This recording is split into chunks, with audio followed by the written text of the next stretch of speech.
নমস্কাৰ বন্ধুসকল আজি অৰ্থাৎ 20 জুন 2024 তাৰিখে joint lateral entry entrance examination আৰু তাৰ লগতে joint MCA entrance examination JLEE আৰু JMEE যোনটো নটিফিকেশন এটো ওলাইছে বহুতো ষ্টুডেন্ট এই JLEE বা JMEE কাৰণে ওয়েট কৰি আছিল তেওঁলোকে মোক প্ৰশ্ন সুধি আছিল যেহেতু মই ইঞ্জিনিয়াৰিংৰ লগত জড়িত এজন ফেকাল্টি হয় সো তেওঁলোকৰ উত্তৰখিনি দিবলৈ বা এই এন্ট্ৰেন্স এক্সামিনেশ্যন এই নটিফিকেশনটো কি হয় বা JLEE কি হয় JLEE কোনে এপ্লাই কৰিব পাৰিব JMEE নো কি হয় বা JMEE কোনে কোনে এপ্লাই কৰিব পাৰিব বা কি লাভ হ'ব এই গুটেখিনি আমি ডিসকাস কৰিম সো হাকছন আমি ভিডিওটো আৰম্ভ কৰিম এতিয়া প্ৰথমতে হৈ গল যে JLEE joint lateral entry examination মানে যোনসকলে ডিপ্লোমা কৰে মানে পলিটেকনিক পাস কৰাৰ পিছত ইঞ্জিনিয়াৰিং যোনটো ডিপ্লোমা পাও সেই ডিপ্লোমাটো থকা ব্যক্তিসকলে বা ষ্টুডেন্ট বিলাকে এই যোনটো JLEE এক্সামিনেশ্যনটো দিব পাৰে আৰু সেই JLEE বা জইন্ট লেটাৰেল এন্ট্ৰি এক্সামিনেশ্যনটো যদি পাস কৰে তেতিয়া হলে তেওঁলোকে ডাইৰেক্টলি ইঞ্জিনিয়াৰিংৰ সেই পাৰ্টিকুলাৰ ব্ৰাঞ্চত সাপোজ কোনোবা এজন সিভিল পঢ়ি পেলাই ডিপ্লোমা লৈছে তেওঁ সিভিলৰ ইঞ্জিনিয়াৰিং ডিগ্ৰীটোত সৰকাৰি কোনোবা এখন ইঞ্জিনিয়াৰিং কলেজত তেওঁলোকে ডাইৰেক্টলি 3rd সেমিষ্টাৰত সিট পাবলৈ সক্ষম হ'ব যেনিবা আমাৰ নগাঁও পলিট কোনোবাই সিভিল ইঞ্জিনিয়াৰিং পঢ়িলে ডিপ্লোমা কৰিলে তাৰ পিছত তেওঁ ওলাই পেলাই এতিয়া তেওঁ চাকৰি কৰিব মন নাই তেওঁৰ এতিয়া ফাৰ্দাৰ ষ্টাডিজ কৰিব মন আছে তেওঁ বিটেক কৰিব মন আছে বা ইঞ্জিনিয়াৰিং কৰিব মন আছে তেতিয়া এই JLEE টো দিব লাগিব এই JLEE টো যদি দিয়ে তেতিয়া হলে ডাইৰেক্টলি 3rd সেমিষ্টাৰত সিট পাব সো খুব ধুনিয়া এটা সুবিধা আৰু এই গুটেই আসলতে প্ৰসেসটো কেনেকৈ হ'ব এপ্লাই কেনেকৈ কৰিব লাগিব গুটেখিনি এই ভিডিওটো ডিসকাস কৰিম হেখলৈকে চাই থাকিব আৰু JMEE কি JMEE টো হৈ গল পাৰ্টিকুলাৰলি MCA কাৰণে মানে জুনে MCA কৰিবলৈ মন আছে মাষ্টাৰ অফ কম্পিউটাৰ এপ্লিকেশন এটো কিন্তু অকল কম্পিউটাৰ যোনটো ব্ৰাঞ্চৰ ষ্টুডেন্ট তেওঁলোকহে মানে এপ্লিকেবল হ'ব কোনোবাই যদি BSc কৰিছে ফিজিক্সত তেওঁলোকে এপ্লাই কৰিব পাৰে কোনোবাই যদি BCA কৰিছে তেওঁলোকে এপ্লাই কৰিব পাৰে বা কোনোবাই যদি কম্পিউটাৰ ডিগ্ৰী আছে তেতিয়া হলো সেই MCA ডিগ্ৰীটো তেওঁলোকে ল'ব পাৰে হেটো মাষ্টাৰ্স অফ কম্পিউটাৰ এপ্লিকেশন হেটো আমাৰ যেনেকে MSc ফিজিক্স MSc কেমিষ্ট্ৰি তেনেকে এটো কম্পিউটাৰ এপ্লিকেশনৰ এটা মাষ্টাৰ ডিগ্ৰী সো হেতু কাৰণে এটা এন্ট্ৰেন্স এক্সামিনেশ্যন হ'ব গুটেই ডিটেইলছটো আসলে আজি এই নটিফিকেশনটো ওলাইছে আষ্টুৰ ফালৰ পৰা আৰু এই ডিটেইলটো মই কৈ আছো আপোনালোকক কেতিয়া এপ্লাই কৰিব লাগিব কেনেকৈ এপ্লাই কৰিব লাগিব গুটেইখিনি মই ভিডিওটো ডিসকাস কৰিম ভিডিওটো শেষলৈকে চাব এই যোনটো এক্সামিনেশ্যন JLEE হওক বা JMEE হওক তাৰ যোনটো এডমিশন প্ৰসেস সেই প্ৰসেসটো আৰম্ভ হৈ যাব 21 জুন 2024 মানে 21 জুন অহা কালিৰ পৰা আজি নটিফিকেশন ওলাইছে অহা কালিৰ পৰা সেই যোনটো আসলে পোৰ্টেল হেতু তেওঁলোকে মুকলি কৰি দিব আৰু তাতে আপোনালোকে অনলাইন এপ্লিকেশন কৰিব লাগিব অনলাইন এপ্লাই কৰিলে আপোনালোকে গুটেই ডিটেইলখিনি দিলে তাৰ পিছত আপোনালোকৰ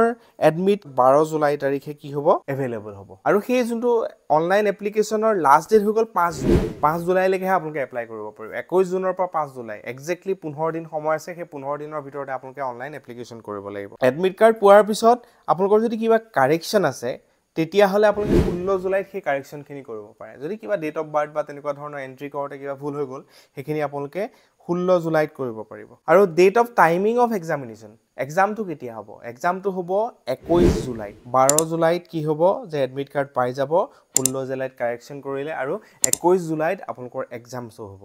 এক্সামটো হ'ব 21 জুলাই 11টা বজাৰ পৰা 2টা বজালৈকে মানে 3 ঘণ্টা এটা এক্সাম হ'ব আৰু এক্সামটোত আমি লিখিব লাগিব এটো অবজেক্টিভ টাইপ কোৱেশ্চন আহিব গুটেই যোনটো এক্সামিনেশ্যন হ'ব সেই এক্সামটো টোটাল 100টা কোৱেশ্চন থাকিব JLEE ৰ যোনটো আসলে প্যাটাৰ্ন হেতু বেলেগ হ'ব আৰু JMEE ৰ কাৰণে সেই প্যাটাৰ্নটো বেলেগ হ'ব কাৰণ দুইটাই পৃথক এক্সামিনেশ্যন হয় বা পৃথক কোৰ্সেস হয় হেতু কাৰণে তাৰ যোনটো টোটাল ওভাৰঅল প্যাটাৰ্নটোই বেলেগ হ'ব এপ্লাই কৰা সময়ত কিন্তু আমি 1700 টকা দিব লাগিব 1700 আমি এপ্লিকেশন ফিজ হিচাপত দিব লাগিব যেতিয়া আমি এপ্লাই কৰিম সেই আসলে যোনটো ফিজ হয় হেতু নন ৰিফান্ডেবল হয় আপোনালোকে সেই এপ্লিকেশনটো কিন্তু অফলাইনত কৰিব নোৱাৰে হেতু অনলাইনতহে পিওৰলি কৰিব লাগিব তাতে নেক্সট এটা ইম্পৰ্টেন্ট কথা হৈ গল যে এক্সামটো হৈ গল আপোনালোকৰ 3 ঘণ্টা মই কলো এখনেই পেপাৰ থাকিব মাল্টিপল চয়েস কোৱেশ্চন মানে অবজেক্টিভ টাইপ কোৱেশ্চন থাকিব MCQ থাকিব আৰু টোটাল 100টাকৈ কোৱেশ্চন থাকিব 100টাকৈ কোৱেশ্চন মানে টোটাল 100টা কোৱেশ্চন থাকিব আৰু প্ৰতিটো কোৱেশ্চনৰ শুদ্ধ উত্তৰ দিলে আপোনালোকে 4 মাৰ্ক পাব প্ৰতিটো কোৱেশ্চনৰ কাৰণে আপোনালোকে 4 মাৰ্ককে পাব আৰু যদি আপোনালোকে ভুল মাৰ্ক দিয়ে ভুল যদি আপোনালোকে উত্তৰ দিয়ে তেতিয়া হলে কিন্তু আপোনালোকৰ 1 মাৰ্ককে নিগেটিভ মাৰ্ক যাব মানে 1 মাৰ্ককে ভুল উত্তৰ দিলে কটা যাব শুদ্ধ উত্তৰ দিলে সম্পূৰ্ণ 4 মাৰ্ককে পাব মুঠতে টোটেল কিমান হল 400 মাৰ্কৰ এটা এক্সামিনেশ্যন যোনটো JLEE হ'ব তাত আপোনালোকৰ মেথমেটিক্সৰ কোৱেশ্চন আহিব 30টা বেসিক কম্পিউটাৰ সায়েন্সৰ কোৱেশ্চন আহিব 10টা ইঞ্জিনিয়াৰিং গ্ৰাফিক্সৰ কোৱেশ্চন আহিব 10টা আৰু ব্ৰাঞ্চ অফ ইঞ্জিনিয়াৰিংৰ 50টা কোৱেশ্চন মানে এই প্ৰথম তিনটা হেতু কমন সবৰ কাৰণে কমন হয় মেথমেটিক্স ইঞ্জিনিয়াৰিং গ্ৰাফিক্স বা বেসিক কম্পিউটাৰ সায়েন্স কাৰণ সকলো ব্ৰাঞ্চৰ ষ্টুডেন্টে ডিপ্লোমা কৰোতে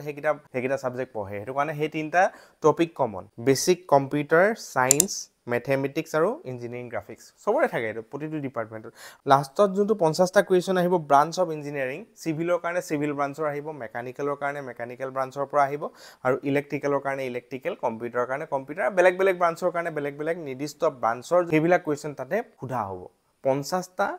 specifically branch related question mechanical or mechanical civil or civil so teneke ji branch ase biomedical ase ba agricultural ase bahut kita branch ase automobile ase he branch or question ahibo 50 ta etu hogol JLEE karone simple process moi kolu je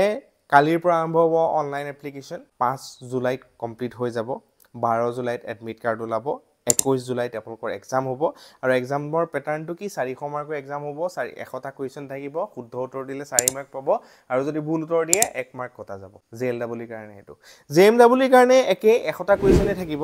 কিন্তু তাতে কি হ'ব যে সেই যোনটো প্যাটাৰ্নটো বেলেগ subject কিটা হৈ গল ম্যাথছৰ 30টা কোৱেশ্চন আহিব ম্যাথমেটিক্সৰ ৰিজনিংৰ 30টা কোৱেশ্চন আহিব ইংলিছৰ 30টা ফান্ডামেন্টাল অফ কম্পিউটাৰছৰ 20টা কোৱেশ্চন আহিব টোটেল 100টা Mathematicsৰ 30টা ৰিজনিংৰ 30টা ইংলিছৰ 20টা ফান্ডামেন্টাল অফ কম্পিউটাৰছৰ 20টা কোৱেশ্চন আহিব সো টোটেল হে 100টা কোৱেশ্চন আহিব আৰু 400 মাৰ্কৰ একেই হ'ব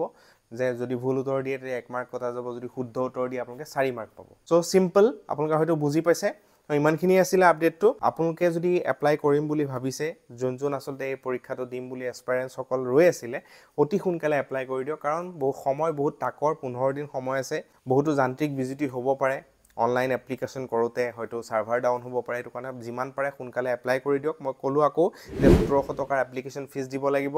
5 তাৰিখ লাষ্ট ডেট হয় 12 তাৰিখে এডমিট কাৰ্ড পাব 21 তাৰিখে পৰীক্ষাটো হ'ব 11টা পৰা 2টা লৈকে 3 ঘণ্টিয়া পৰীক্ষা 400 মাৰ্কৰ পৰীক্ষা হ'ব 100টা কোৱেশ্চন আহিব প্ৰতিটো কোৱেশ্চনৰ বাবে আপোনালোকে 4 মাৰ্ককে পাব আৰু যদি ভুল উত্তৰ দিয়ে 1 মাৰ্ককে কটা যাব সো যোনটো সিলেবাস মই অলৰেডি কলো সিলেবাসটো মতে পঢ়ি যাব সকলোকে শুভেচ্ছা থাকিলে আৰু যদি আপোনালোকৰ কিবা ডাউট থাকে মোক এই ভিডিওটোৰ তলত আপোনালোকে সুধিব পাৰে কমেন্টত আৰু যদি মোৰ ভিডিওটো কাৰোবাৰ কাৰণে প্ৰয়োজনীয় বুলি ভাবে আপোনালোকে শেয়াৰ কৰিব পাৰে আৰু যদি মোৰ চেনেলটো প্ৰথমবাৰৰ বাবে চাই আছে এনেকুৱা ধৰণৰ ভিডিও পাই থাকিবলৈ মোৰ চেনেলটো সাবস্ক্ৰাইব কৰি দিব ধন্যবাদ